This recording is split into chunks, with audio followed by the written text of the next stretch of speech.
السلام علیکم ورحمۃ اللہ وبرکاتہ۔ محترم حضرات، جیسا کہ مولانا جلال الدین صاحب قاسمی حفظہ اللہ بیان کا وقت قریب ہے، میں مولانا جلال الدین صاحب قاسمی حفظہ اللہ کو دعوت دیتا ہوں کہ وہ آئیں اور اپنی تقریر جس کا عنوان ہے رد شرک، اس پر آپ جو ہے خطاب فرمائیں گے۔ آپ سے گزارش کی جاتی ہے کہ آئیں ڈیسک پر اور جو ہے اپنا عنوان رد شرک پر جو ہے آپ روشنی ڈالیں، اور ساتھ میں ہمارے مولانا زبیر احمد صاحب رشاد حفظہ اللہ اور مولانا مستقیم صاحب قاسمی حفظہ اللہ اور ہمارے ذاکر احمد صاحب رشادی حفظہ اللہ سے میں گزارش کرتا ہوں آئیں اور یہاں پر بیٹھیں۔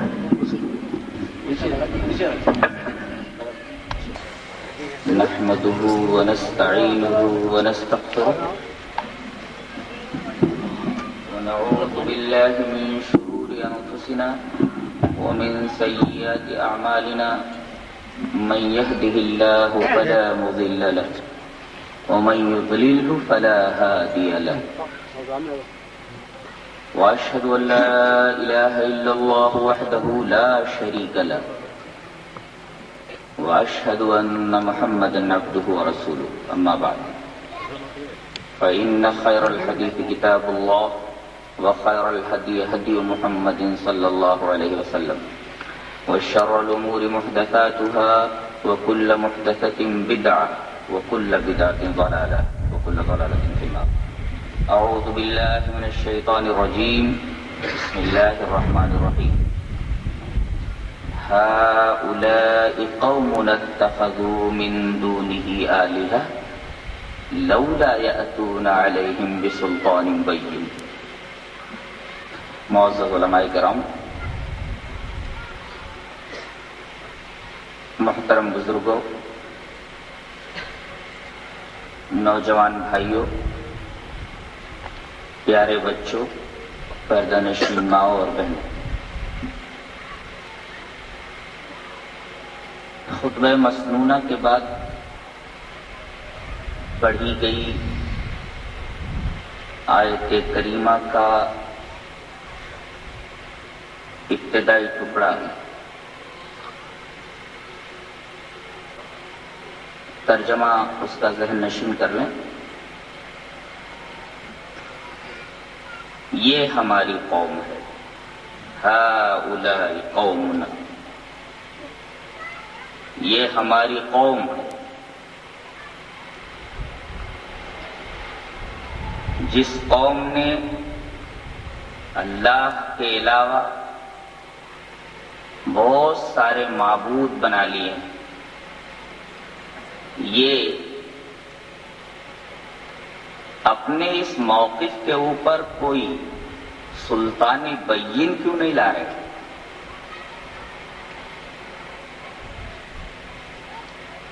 یہ آیت کریمہ بتا رہی ہے کہ اللہ کی ذات، صفات اور اس کے حقوق اگر کسی اور کو دے دیے جائیں تو سمجھو اس نے ایک اور معبود بنا لیا۔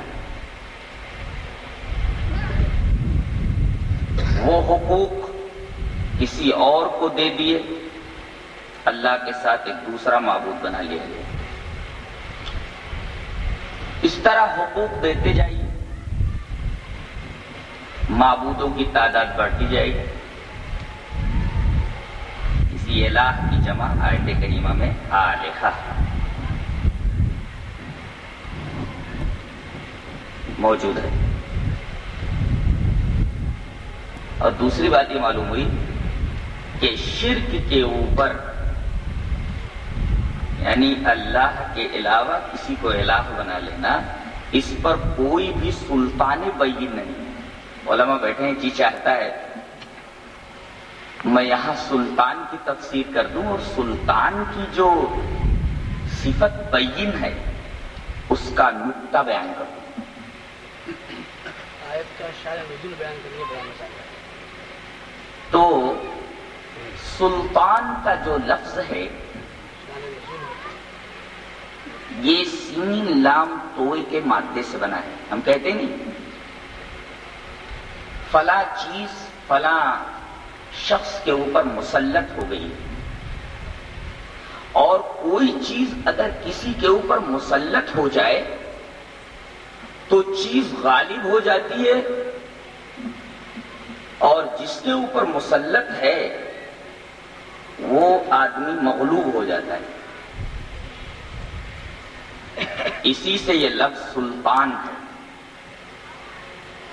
جس کا ترجمہ دلیل ہوتا ہے، لیکن اللہ تعالیٰ نے یہاں لفظ دلیل جو کہ عربی لفظ تھا اسے استعمال نہیں فرمایا۔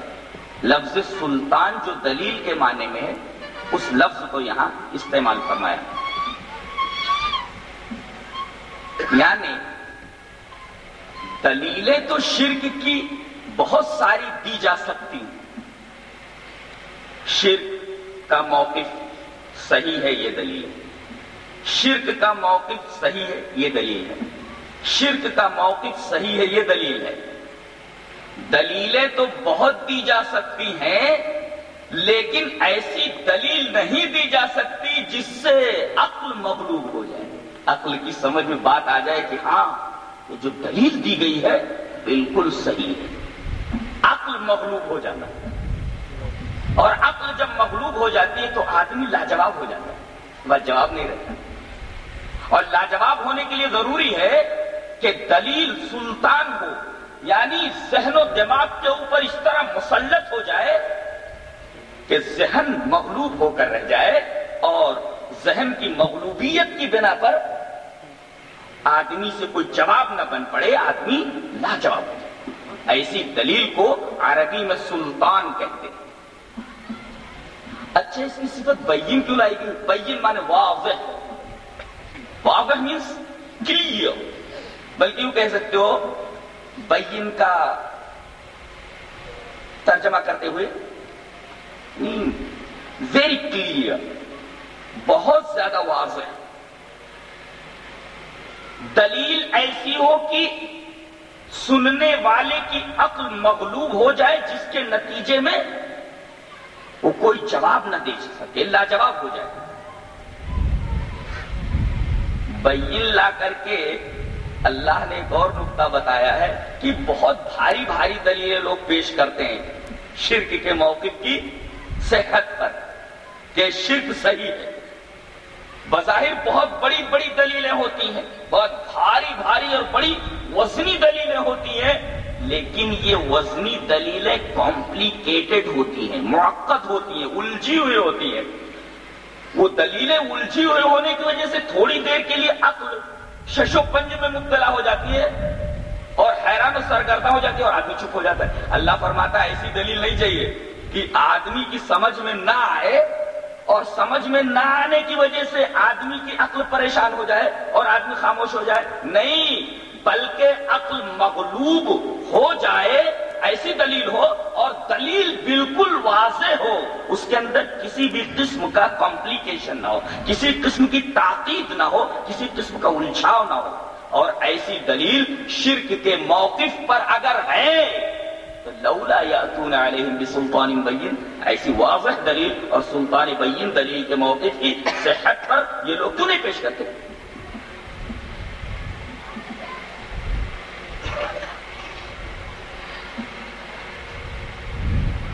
پہلے کچھ بنیادی باتیں ذہن میں رکھ لیں، متفرق باتیں۔ یہ متفرق باتیں ضروری ہیں موضوع کو سمجھنے کے لیے، اور میرا جو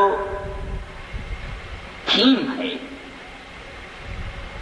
مرکزی موضوع ہے، یہ متفرق باتیں اس مرکزی موضوع سے بالکل منسلک ہیں۔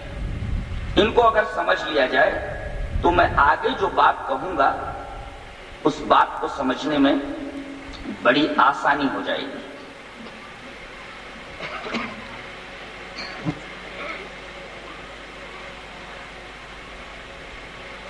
پہلی چیز یہ سمجھ لیں کہ ایک آدمی زندہ ہے اور ایک آدمی مر گیا، دونوں میں کوئی فرق ہے یا نہیں؟ ایک سوال ہے۔ ایک آدمی زندہ ہے، ایک آدمی مر گیا، دونوں میں فرق ہے یا نہیں ہے؟ فرق واضح ہے۔ زندہ ہے آدمی تو آدمی حرکت کرتا ہے، بولتا ہے، چلتا ہے، سوچتا ہے، ہاتھ اٹھاتا ہے، پیر ہلاتا ہے۔ اور جب آدمی مر جاتا ہے تو یہ ساری حرکتیں، یہ سارے عمل ختم ہو جاتے ہیں۔ یہ فرق بالکل بدیہی ہے۔ بدیہی سمجھتے ہیں؟ ایسی چیز جس کے اوپر دلیل قائم کرنے کی ضرورت نہیں۔ آگ گرم ہے، دلیل کی ضرورت نہیں، جس کو شبہ ہو آگ کے پاس کھڑا ہو جائے۔ تو آگ کا گرم ہونا بالبداہت ثابت ہے، اس کے لیے نظر کی ضرورت نہیں ہے۔ دلیل نظری میں دلیل قائم کرنے کی ضرورت ہوتی ہے، نظر میں دلیل کی ضرورت ہوتی ہے، بداہت میں دلیل کی ضرورت نہیں ہوتی۔ تو دونوں میں فرق بالکل بدیہی ہے۔ یہ آدمی زندہ تھا تو متحرک تھا، مر گیا حرکت ختم۔ یہ آدمی زندہ تھا، عمل کرتا تھا، مر گیا عمل ختم۔ در حقیقت میں نے ترجمہ ہی مفہومی حدیث کی روشنی میں کیا ہے۔ اللہ کے رسول صلی اللہ علیہ وسلم کی حدیث پاک ہے، اذا مات الانسان انقطع عمله۔ جب انسان مر جاتا ہے تو اس کا عمل منقطع ہو جاتا ہے، ختم ہو جاتا ہے۔ کیا مطلب ہوا؟ جب تک زندہ تھا عمل کا سلسلہ جاری تھا، مر گیا تو عمل کا سلسلہ رک گیا، منقطع ہو گیا۔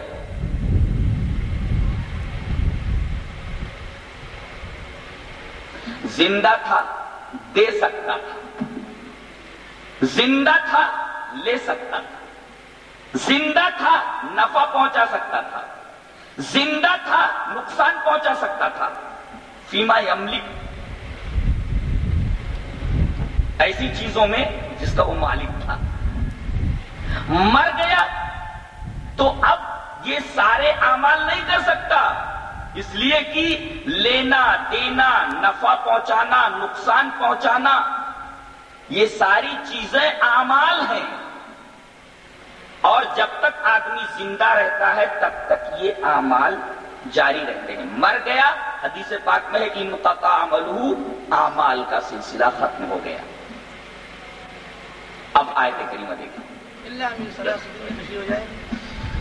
یا ایھا الناس انتم الفقراء الی اللہ واللہ هو الغنی الحمید ان یشاء یذھبکم ویأتی بخلق جدید وما ذلك علی اللہ بعزیز ولا تزر وازرة وزر اخرى وان تدع مثقلة الى حملها لا يحمل منه شيء ولو كان ذا قربى انما تنذر الذين يخشون ربهم واقاموا الصلاة ومن تزكى فانما يتزكى لنفسه والى الله المصير وما يستوي الاعمى والبصير ولا الظلمات ولا النور ولا الظل ولا الحرور وما يستوي الاحياء ولا الاموات۔ یہ دیکھیں اللہ فرماتا ہے، اے دنیا کے تمام انسانوں، یا ایھا الناس، اے دنیا کے تمام انسانوں، انتم الفقراء الی اللہ، تم سب اللہ تبارک و تعالی کے محتاج ہو۔ واللہ هو الغنی الحمید، فقیر کی ضد غنی۔ دنیا کے تمام انسانوں تم سب محتاج ہو۔ واللہ هو الغنی الحمید، اللہ ہی غنی ہے، اللہ ہی مالدار ہے اور حمید ہے، قابل تعریف۔ آگے فرمایا گیا، ان یشاء یذھبکم ویأتی بخلق جدید، اگر وہ چاہے تو تمہیں فنا کر دے اور دوسری مخلوق لے آئے، نئی مخلوق لے آئے۔ وما ذلک علی اللہ بعزیز، تمہیں مٹا کر کے نئی مخلوق لانا یہ اللہ تبارک و تعالیٰ پر کچھ بھی بھاری نہیں۔ آگے فرمایا گیا، وَلَا تَزِرُ وَازِرَةٌ وِزْرَ أُخْرَىٰ، کوئی کسی کا بوجھ نہیں اٹھائے گا۔ کل قیامت کے دن ہر آدمی نفسی نفسی میں ہوگا، کوئی ایک نیکی کسی کو دینے کے لیے تیار نہیں ہوگا. ماں اپنے بیٹے سے بہت قریب ہوتی ہے، لیکن ماں اپنے بیٹے سے بھاگے گی